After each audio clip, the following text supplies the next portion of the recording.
Thank you, friend. Shabbat Shalom. Greetings to you all. Always a pleasure to see you. Now, can any more be said about the horrific, tragic events in Orlando that have not been said? I do not think so. The senseless killing of innocents is an anathema to love, to our spirit's purpose, to our very being. God is the true judge. May their souls rest in peace. May the source of strength who blessed the ones before us help us find the courage to make our lives a blessing. And the deepest sympathies go out to our good friend Lindsay, who lost her uncle the other day. Spirit never dies. Our souls stay connected in ways and on planes we do not understand. Now, let's also hope that all fathers have or had a great Father's Day. Special people who deserve a special mention. Thank you, all you fathers. Thank you for being a friend. Speaking of friends, it was great hearing from my good friend and mentor, Rabbi Monty. He's been in a kind of rabbinic tax season, something you accountants would know about, performing weddings and b'nai mitzvahs while still doing his full load of teaching. And all are lucky, my friend, who are fortunate enough to have you officiating. You truly make the world a better place. And it was also great seeing one of my soul's mates the other day, a fellow journeyer, the ever-inquisitive Yaakov, who always has just the right question or comment to set my mind thinking, moving along on something else. It's always a pleasure, and you have a home in my tent with me wherever I may be. I love the comments and questions I get from you. Friends, this week we begin by actually finishing the census that we began last week. And what we're going to notice is the battle lines are drawn. The line, it is drawn. The curse, it is cast. The slow one now will later be fast. The military prescription is set. And now the priestly order is set and the tribal march is put in place. Now, I said last week there are two censuses. This one, with so much pomp and majesty and riches, for a group all of whom will die, was military. The second, which we will read about later, was the one that determined land holdings, and therefore was the crucial one for purposes of the Jubilee, which also involved the return to the beginning. Friends, this week is Naso when you add up, but it should have been Nazir, the oath, because that's what I really want to talk more about. Now, like so many others, this is a parsha that deals with two completely unrelated yet fascinating, but like I say, completely different things. One's a law, and the other is an invocation of a great story. I want to talk a little bit about them both. Now, first, Numbers 5:12, speak to the children of Israel, and you shall say to them, any man whose wife will go astray and will make a breach of faith with him. Well, here we are. We're at the tail end of where Leviticus ends and Numbers begins. So we still have a bit of the Leviticus type of code of laws interspersed as we begin the journey. So here we have the law. Now, what a fascinating term, go astray. Now, this situation is known as the case of the sota, the bitter water, and there is an entire Talmud tractate devoted just to this. And it represents an archaic law concerning a woman whose husband suspects her of adultery, but who has not been proved guilty by evidence or by witnesses. Now, it also has not been practiced in well over 2,000 years.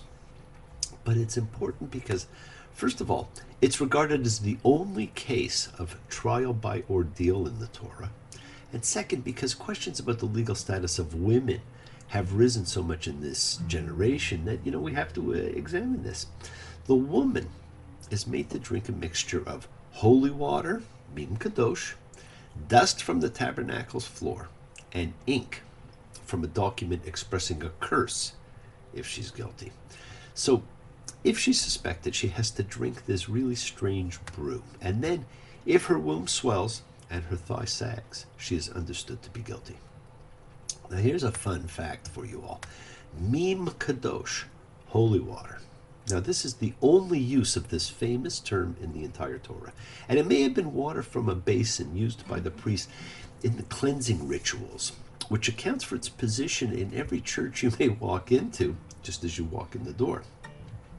And just the thought of it is still so powerful for churchgoers. And if you've never seen it, you should see them line up to dip bottles in the basins to get holy water at the Vatican.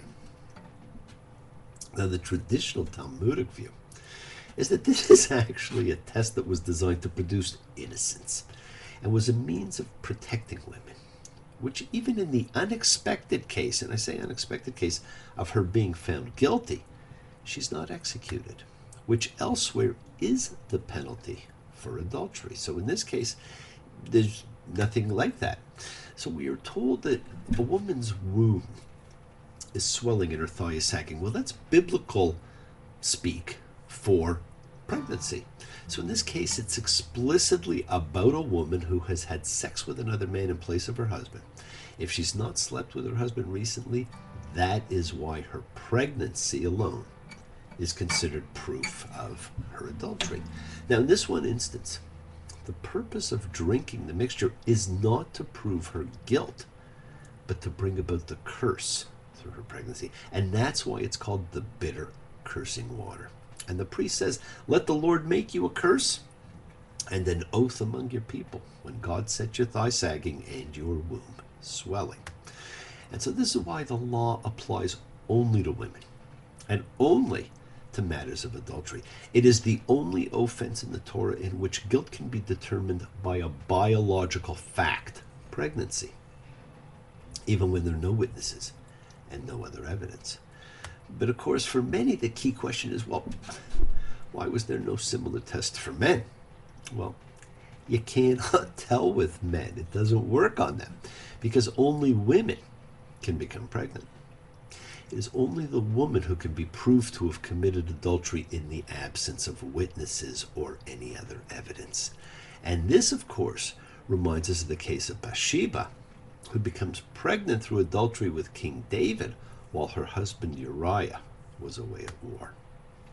It's a fascinating law that even by Talmudic times had not been practiced for centuries. Why? Because it required dust from the tabernacle floor. And the tabernacle was only in the first temple, not in the second. So much for the strange case of the Sota, still very famous and still read when anybody studies the Talmud. Okay, now we're going to move on. We've done our law, now we're going to look at something else.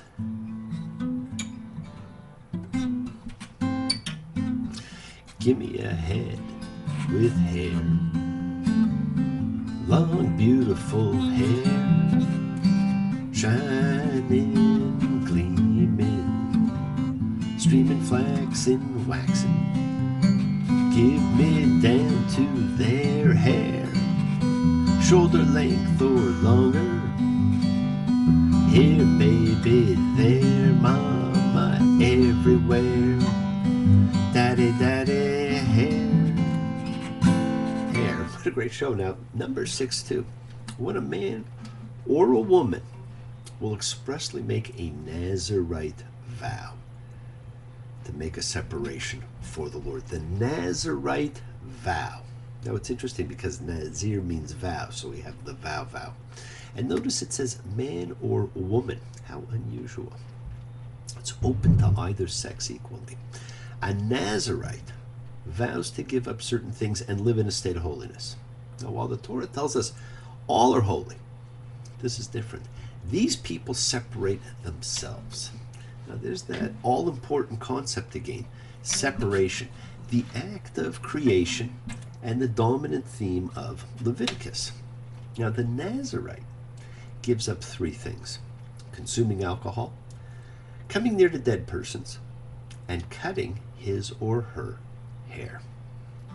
These 3 things are related to priesthood, and particularly they're related to the role of the high priest. Now, this brings to mind some very famous and well-known, same thing, biblical people. And I'm going to name three, but there's probably others too. Samson, known for his strength, which he had until Delilah cut his hair. Jesus, known for an awful lot of things, but who was also depicted as long-haired, and probably his cousin John the Baptist too. We think of them, these ones in particular, and they are instantly recognizable because of their hair. Long hair was not the norm. This was not the 60s. It was a sign of the Nazarite. Almost cut my hair.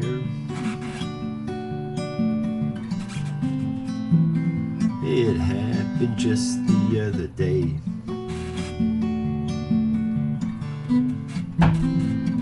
Getting kind of long. I could have said it was in my way. Crosby, Stills and Nash almost cut my hair. What a great band. See them if you ever get a chance to. Now, I personally have always believed that Jesus, who was from Bethlehem, not Nazareth, was not Jesus of Nazareth, but Jesus the Nazarite. Not a geographic description, but a spiritual one. One who made a vow for priesthood. And given the history and the timing of his birth and his lineage, a descendant of David, and therefore royal, by making the Nazarite vow, he effectively joined church and state and could be seen to head them both. Now, he wouldn't have been the first. Samuel made a Nazarite vow. He was high priest, and he was also king. So that's my theory on Jesus the Nazarite. So friends, the Nazarite was different and was immediately noticeable by his or her hair. Regular priests cut theirs. Leviticus 21:10. The high priest shall not let loose the hair of his head. The Nazarite did not cut his. In our biblical world of separation and division, it separated the priest by an immediately observable physical trait. The priesthood was by birth into a family, one family alone. Particular family only the men, and only one by birth had the right to be the high priest. It was not a choice as a profession. But the Nazarite was a non-Levite called to holy life. And by choosing to separate out from the pack and make the Nazarite vow, Numbers 6:8, all the days of his being a Nazarite, he is holy and separate to the Lord. And like prophets who can be from any tribe and can be male or female, one becomes a prophet by being called by God. Well, one becomes a Nazarite the same way. They are called. Not quite like a prophet is, but they make this choice. And it's not limited by sex, male or female. And that is the truly astounding thing. So please do think about it. In an era where we're talking about women and women's rights, women had the right to be Nazarites and make the Nazarite vow. Now, post-biblically, rabbis replace priests as the primary clergy of the Jews, and membership in the rabbinate is actually open to anyone who chooses it and proves capable of qualifying and carrying it out. Now, originally, while limited to males, in the present generation, Reform, conservative, and Reconstructionist movements have all included both female and male. And even though I had the necessary requirements, in my last year of study, although we never finished studying, do we? I made a Nazarite vow and began growing my hair again, although I admit every couple of months I do cut it back. And we're reminded annually of the power of vows every year right before the Day of Atonement when we chant that special prayer, Kol Nidre, the forgiving of all vows, as the root for Nidre and Nazir are the same and is vow. Okay, so not only do you get this absolutely incredible story in here, you know, about this fantastic section of the marshaling of power and prestige, and then this allusion to hair. But before listing the final accounting attribute, so you get that incredible crescendo of opulence at the end, the priests are instructed on how to bless the people. A blessing still given all these years later, the one Mr. Spock learned while observing High Holy Day services, and found to be one of the oldest biblical texts ever discovered, because they actually have found some small sections of this. It's a formal prayer, and it's commanded to be said verbatim by the priest, and it's known today as the priestly benediction, which can be found in Numbers 6:22 to 27. And like the Decalogue, is formulated in the second person singular. It's said to all, but it's spoken to you alone.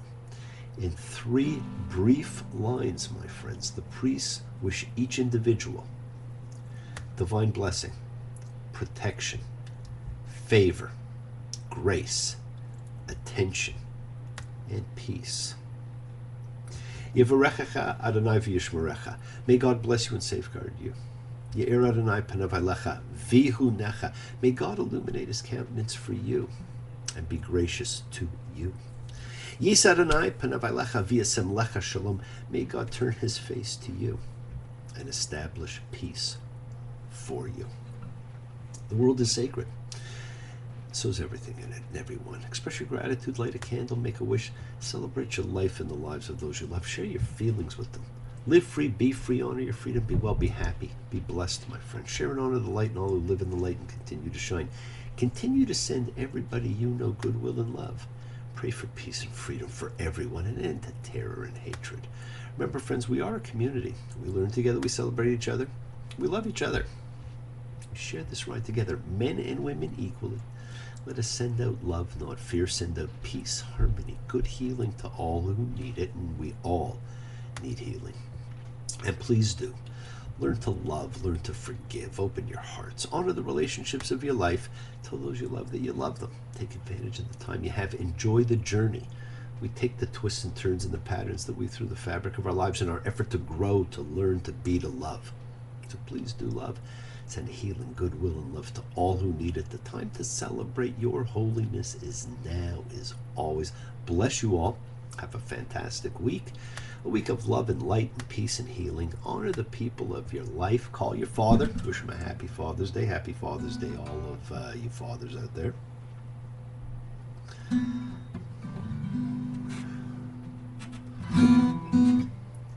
And just keep in mind that the world is yours.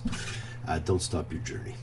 Don't stop moving forward. Keep your promised land is in sight. It's waiting for you. Keep on dreaming, keep on being, keep on sharing. Here come old Flat Top. He come grooving up slowly. He got Juju Eyeball. He won. Holy Roller. He got hair down to his knee. Got to be a joker. He just do what it please. Come together, everybody. The destination for your holy land is over the horizon, and it's yours. Thank you all for joining me, for participating, for sharing your sacred time in your sacred space. Love you all, and I will see you all next time. Shabbat Shalom. Have a fantastic week. Take care. And don't forget, it's also solstice time. Bye.